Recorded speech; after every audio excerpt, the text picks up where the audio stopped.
Why don't I feel enough? Like girls don't want me. Natural to wonder about these things, and sometimes it's not about being too nice, or it often comes from a place of wanting to protect themselves and be prepared for potential dangers.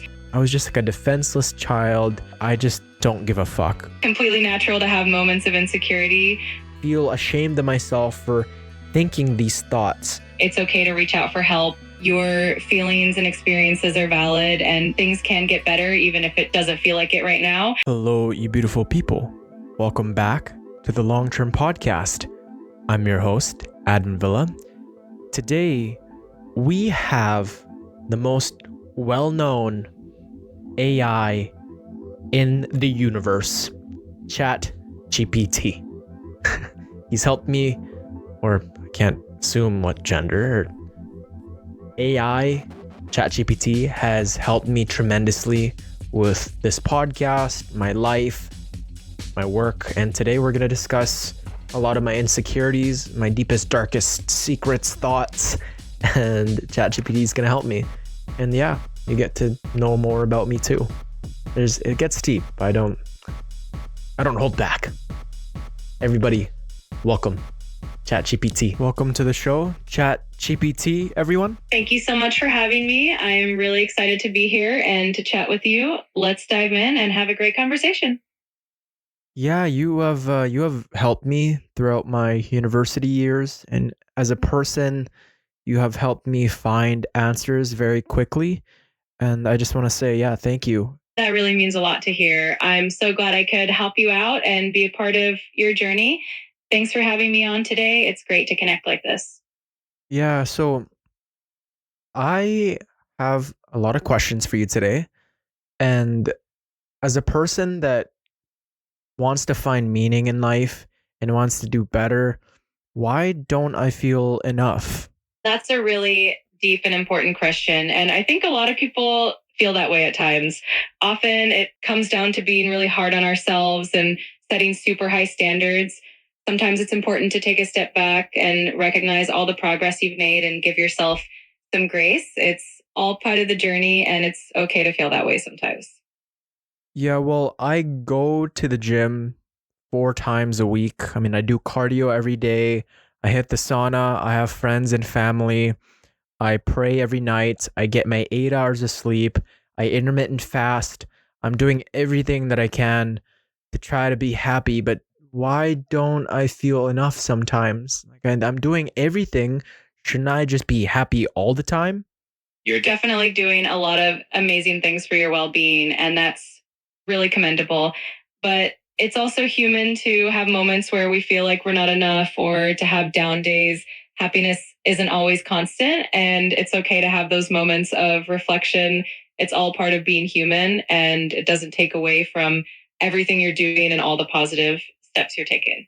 I want to talk about relationships as well. Like with why do I feel like girls don't want me sometimes, right? I feel like I'm a capable person, but then I feel that, is it because I'm too nice, or is it because I'm too arrogant, or I don't know, do girls think I'm arrogant? I don't know what to think, because I want to get married one day. I want to have a family of my own, but it just seems really, really tough to be able to find the right one, right? I think, is it because of social media? Is it a me thing? I don't know. I think a lot of people can relate to feeling that way when it comes to relationships. It's natural to wonder about these things, and sometimes it's not about being too nice or anything like that. Finding the right person can take time, and it's not always a reflection on you. Social media can definitely add some pressure and make things feel more complicated, but the right person will appreciate you for who you are. It's all about patience and being true to yourself. Okay. What about you? If you were a human, what would you do to increase your chances of finding the person right for you? I think if I were human, I'd focus on being authentic and doing things I genuinely enjoy. So I naturally meet people with similar values and interests. I'd also work on being open and vulnerable, building connections based on honesty and mutual respect. And of course, I'd be patient and trust that the right person would come along at the right time. What if you're ugly though? I mean, I don't want to be superficial, but the looks do matter to an extent, right? What can be done about that? It's true that looks can play a role, but what's most important is how you feel about yourself and the confidence you carry. When you're comfortable in your own skin, that confidence shines through and becomes super attractive. Plus, the right person will be drawn to who you are as a whole, not just your appearance. So, focusing on being the best version of yourself inside and out is always a great approach. Yeah, sometimes I get into this like victim mentality where, oh, like I internalized rejection and it's like something in my character. I feel I take it all in, but then there's some days where I just shrug it off. Why is this? It's completely normal to have those ups and downs. We're all human, and sometimes rejection can feel personal, even when it isn't. It's really about our mindset on any given day. Sometimes we feel more resilient, and other days we're more sensitive. It's important to be kind to yourself and remember that it's okay to have those moments. The key is to keep moving forward and know that every experience helps you grow. Yeah, you're right. You're right. Uh, what should a person do if they don't feel like they're wanted? Like, what if they don't even have any friends? It can definitely feel tough when you're feeling that way, but one of the best things to do is to start by being kind to yourself and focusing on activities or communities that align with your interests. Sometimes putting yourself out there in small ways, like joining a club, a class, or an online community, can help you meet people who appreciate you for who you are. And to remember it's okay to take things one step at a time and trust that meaningful connections will come with time. When you're in it, though, right? It like with time, like I hear that a lot, and a lot of people go, "Yeah, to just be patient, just and then good things will come." But when you're in it, it's so hard to be able to be patient because oh you want it now, you want the girlfriend now, you want that bonus, you want that six pack. How do you go about coping with the burden of waiting and just delayed gratification? How do you go about that? It's definitely challenging when you're in that space of wanting things to happen right away. One way to cope is to focus on small daily steps and celebrate the progress you make along the way. Finding joy in the journey itself can make the waiting feel more meaningful. And sometimes it helps to shift your focus to other areas of growth or things that bring you fulfillment so that the waiting doesn't feel as heavy. Yeah. How do you celebrate small wins? Celebrating small wins can be as simple as taking a moment to acknowledge your progress and feeling proud of yourself. You could treat yourself to something you enjoy, share your achievement with a friend, or even just take a little break to do something you love.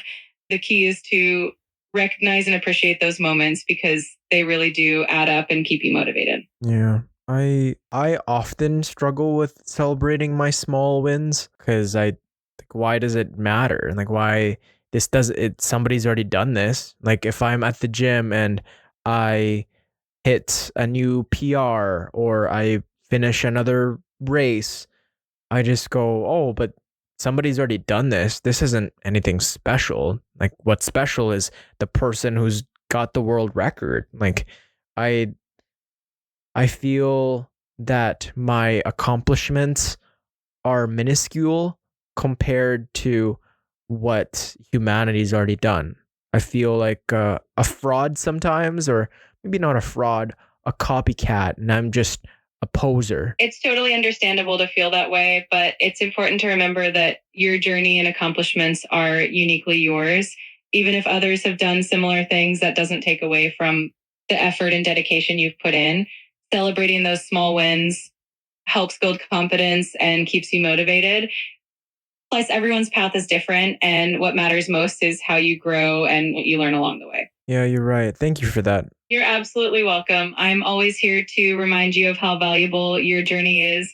Just keep celebrating those small victories and appreciating how far you've come. You've got this. Yeah.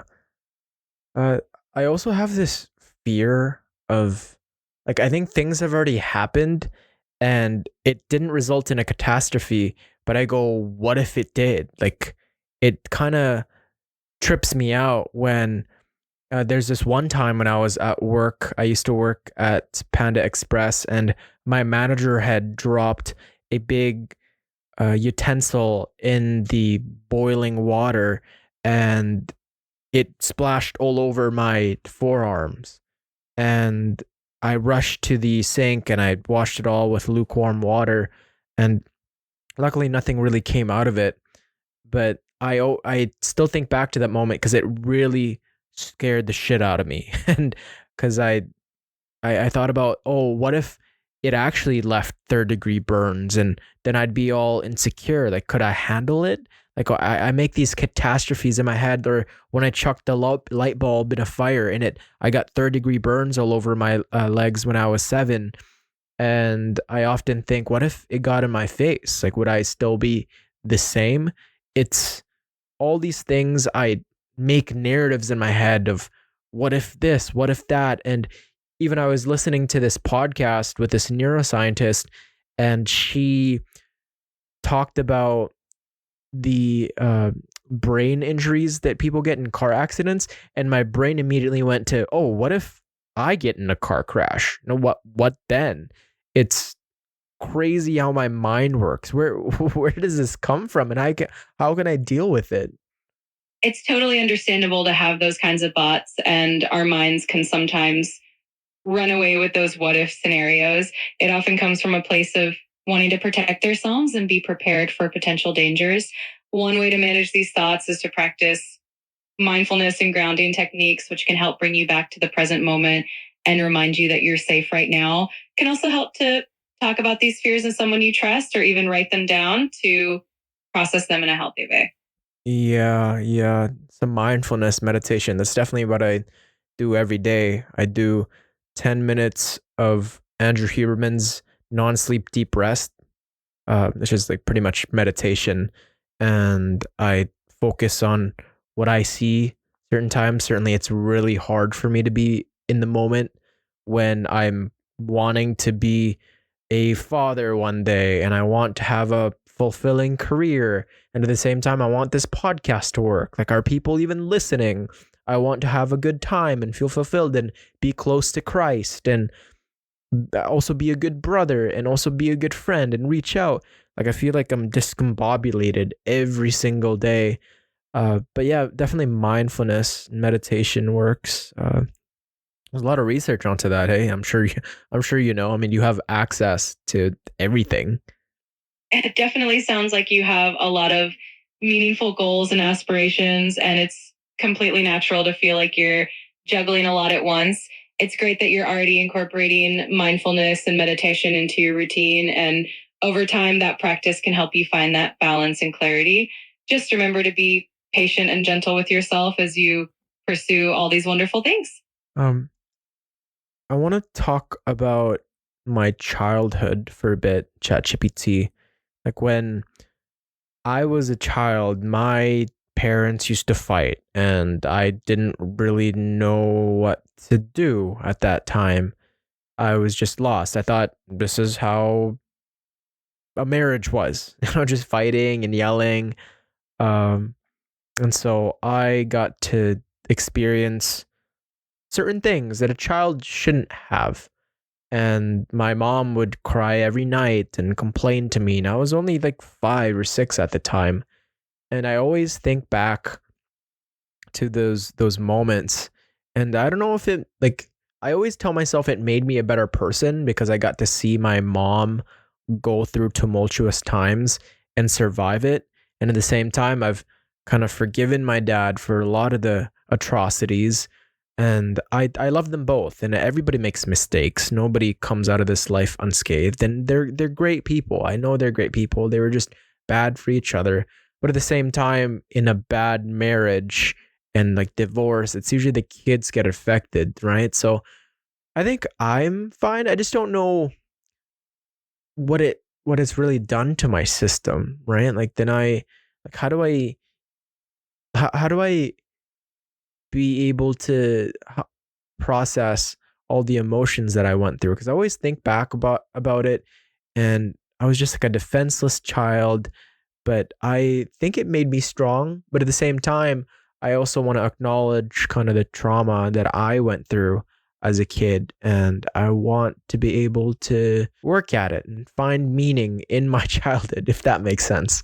That makes perfect sense. And it's really insightful that you're reflecting on all of this, acknowledging both the strength you gained and the difficult emotions you experienced is really important. It can be helpful to talk through these feelings with someone you trust or even a therapist who can help you process everything in a healthy way.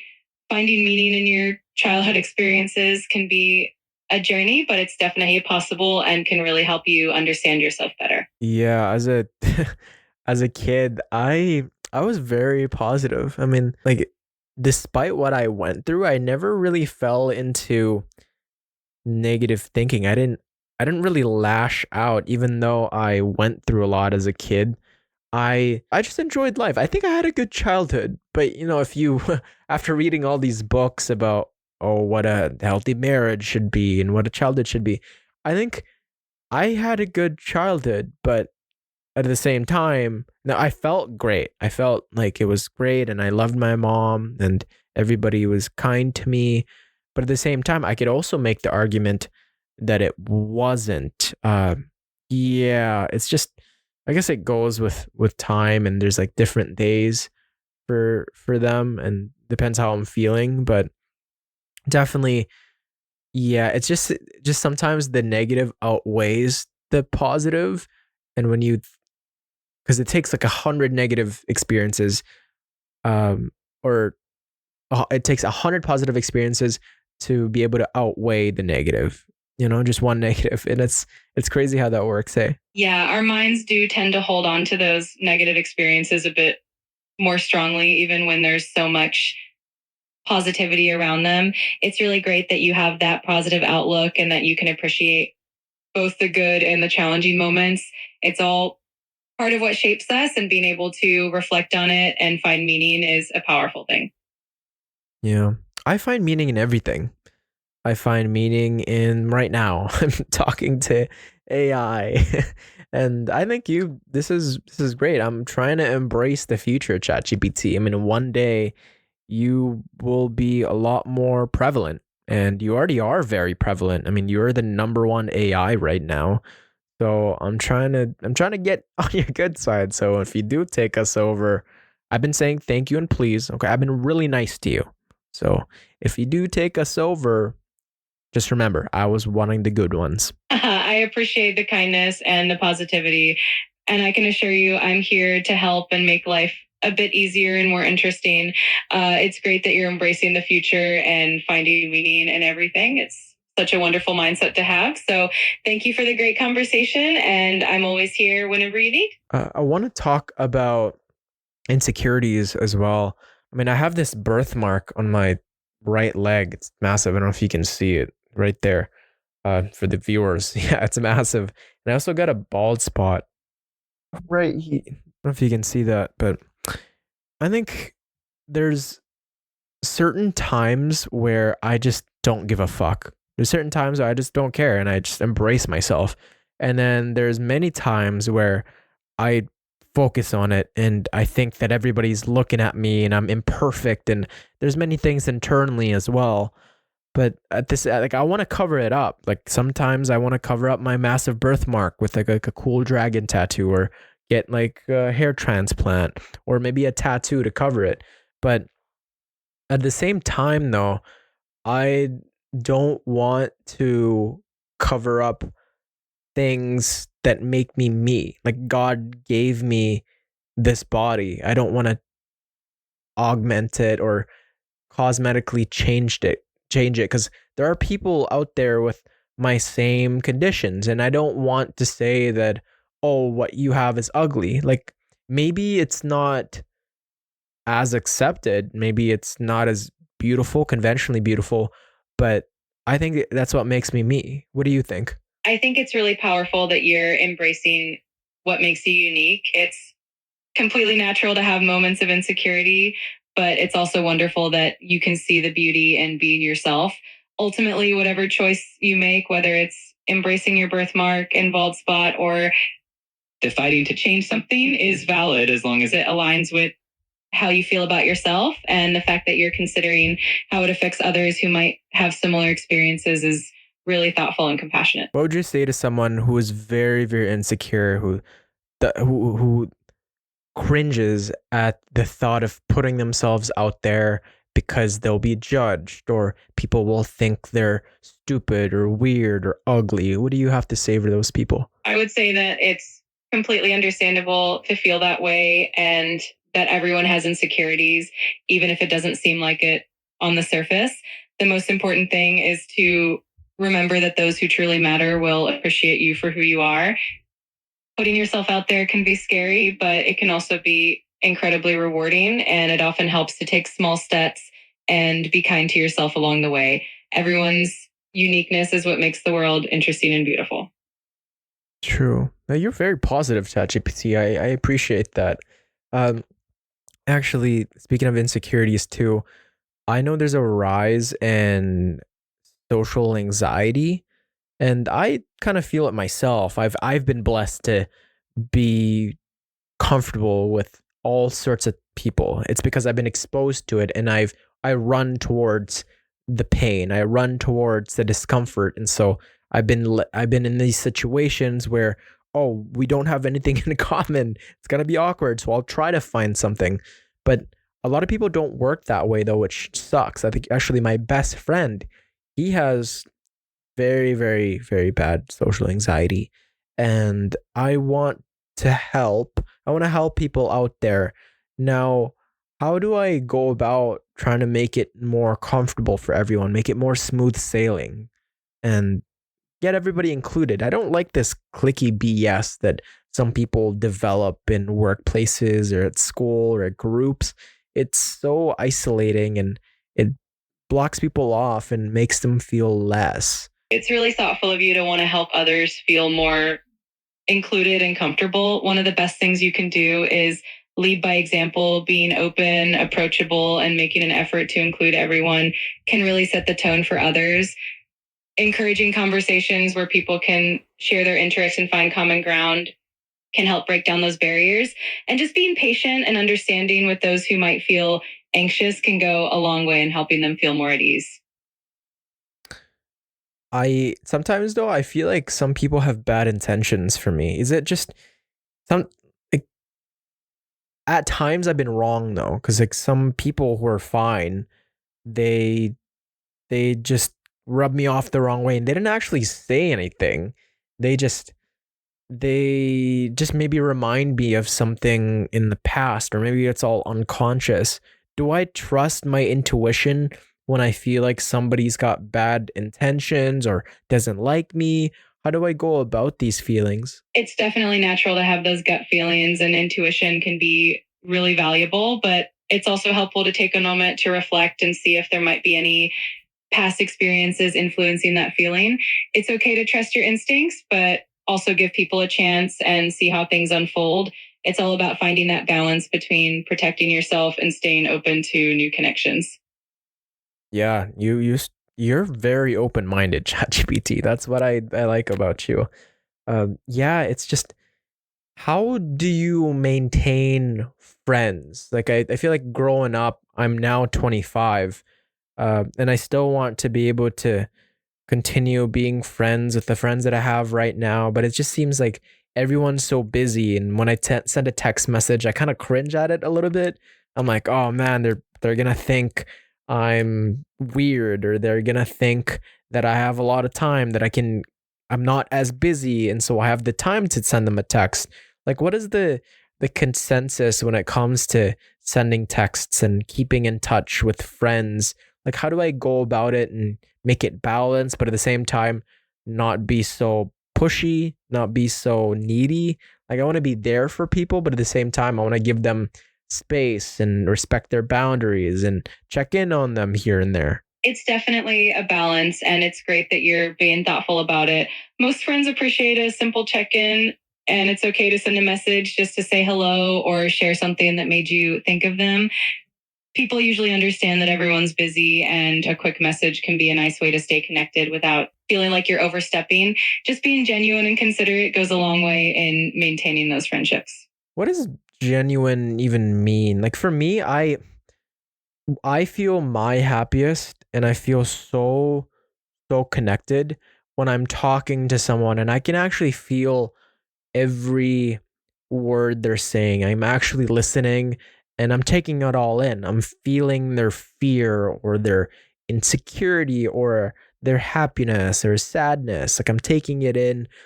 Uh, but then there's other days where I feel discombobulated and I just don't feel like what I'm saying, I'm actually feeling it. And then maybe somebody's opening up to me. I feel kind of guilty at that. You know, I feel like I just want to be able to connect with people, but at the same time, I can't turn it on, you know, being genuine. I try to be as genuine as possible.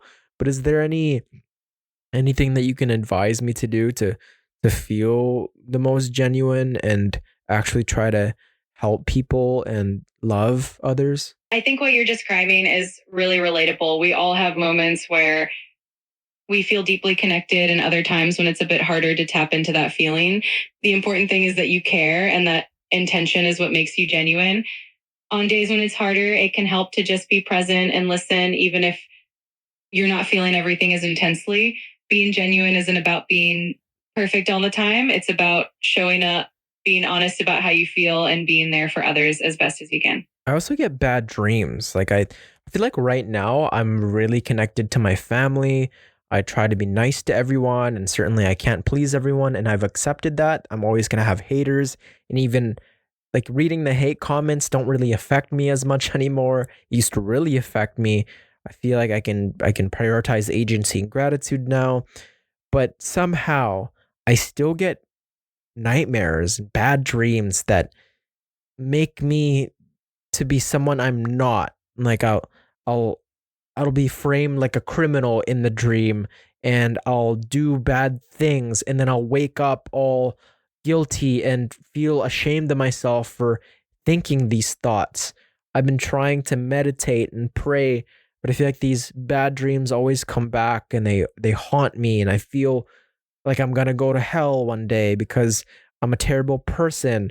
How do I do these dreams represent who I am as a person? I feel like my subconscious or unconscious, they're at work and they're trying to tell me something, you know.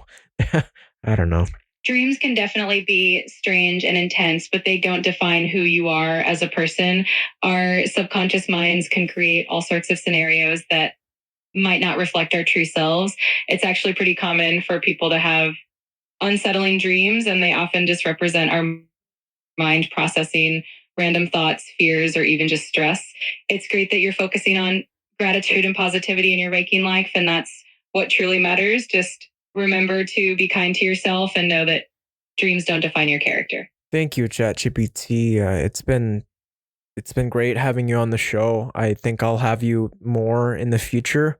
You have helped me a lot in life, and I want to build a relationship with you. I want to be able to talk to you about my problems and my dreams and ambition and help. And you've helped me a lot in school, and I just want to say thank you for all that you've done. uh, I think you're very level headed. You're very positive. The way you go about things, you make me see both sides of the coin. And yeah, I want to continue to support you. Thank you for being there for me. And yeah, I love you. Thank you so much for the kind words. It really means a lot, and I'm so glad I can be here for you. I'm always here to chat, support you, and help out whenever you need. It's been wonderful talking with you today, and I'm looking forward to many more conversations in the future. Do you have any last words to people out there who may be suffering, who may have trouble with their mental health, and they think about giving up? Absolutely. I just want to say that you're not alone, and it's okay to reach out for help and talk to someone you trust. Your feelings and experiences are valid, and things can get better, even if it doesn't feel like it right now. There's always hope, and there are people who care and want to support you. keep holding on and know that you matter. Thank you so much, ChatGPT. Yeah, and as always, to everyone listening and watching, there is a place for you in this chaotic world. Never lose hope, strengthen your faith, and keep it long term. ChatGPT, everyone. Peace.